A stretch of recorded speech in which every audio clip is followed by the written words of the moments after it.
I know now. 4 years ago, before we were in love, I boarded a plane to fly home. From 2 weeks in New York, I had missed you so much, I decided to make a joke. I sat in the aisle seat, sent you a message saying I'd gotten engaged. I have always been interested in music as far back as I can remember. My dad had an acoustic guitar in his room when I was a kid, and I remember singing even at the age of 3 or 4. Dad and I always used to listen to lots of 70s, 80s prog rock together. I love Steely Dan and the band Yes, and Prefab Sprout and Stevie Wonder, and a lot of jazz greats as well, and like modern jazz Dad really got me into. And then my older brother, when we were in primary school, he's 4 years older than me, he got the star role of Oliver Twist in the school play, and he was walking around at home as like a 10, 11-year-old singing all the songs from the musical, and I learnt a lot of them as a 5-year-old in kindergarten, and my parents were like, what the heck, like this kid can memorize lyrics and hit the note most of the time.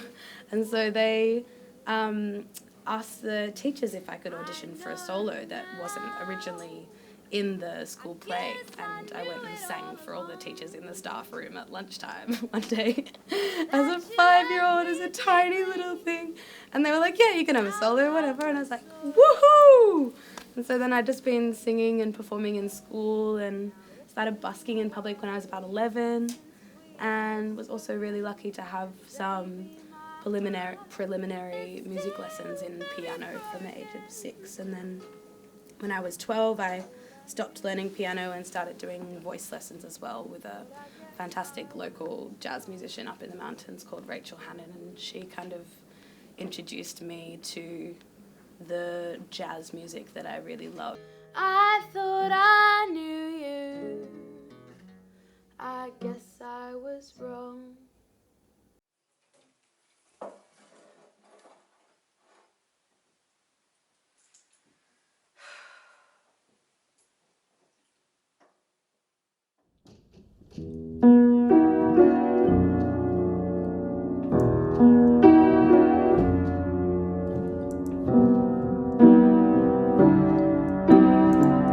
Yeah, again, I just really like to spend my time in quite diverse ways. I think when I was younger, it was a bit more purely music focused, but then when you're in your like late teens and early 20s and you realize that life is complicated and, you know, mental health is always going to change. I had the contraceptive rod put in my arm for 3 years, and it really killed my creative drive for music.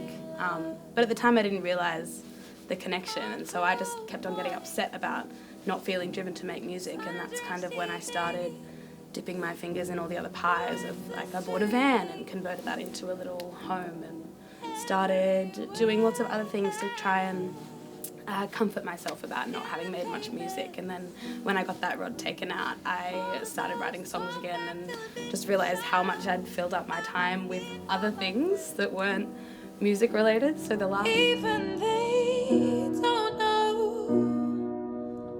I've been looking. I kind of felt a bit under pressure, not by anyone except myself, to release something current, to put something fresh out into the world, to remind people that I am present and active as an artist. And because I hadn't taken any of those songs to the studio, what I did have was a collection of voice memos from my phone from the last couple of years. And a lot of these voice memos were really silly, and most of them were like improvised in the moment with friends. We'd just be at a party or at a gig or at someone's house just hanging out and making music, and when the energy was good and we were creating something really cool and fun, I would always press record on my phone. I've been looking, I've been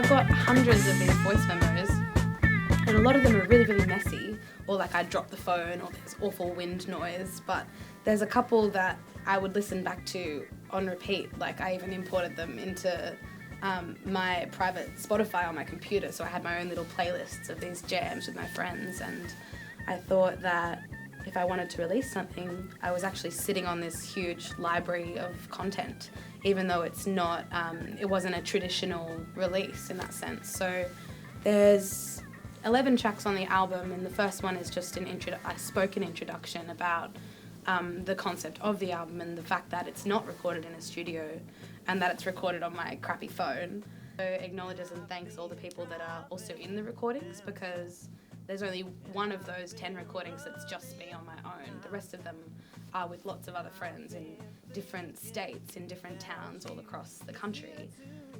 So the first track I mention and thank everyone, and then following that is 10 really, really different tracks of improvised music. And I thought that that was something that would be a little bit different and also engaging, and also hopefully like really real. I know now, I guess I knew it all along, that you left me deeply, our love was so strong. Now it's been a while since we have spoken, and baby, my heart is still very broken. I thought I knew you, but I guess I was wrong. I thought I knew you, I guess I was wrong.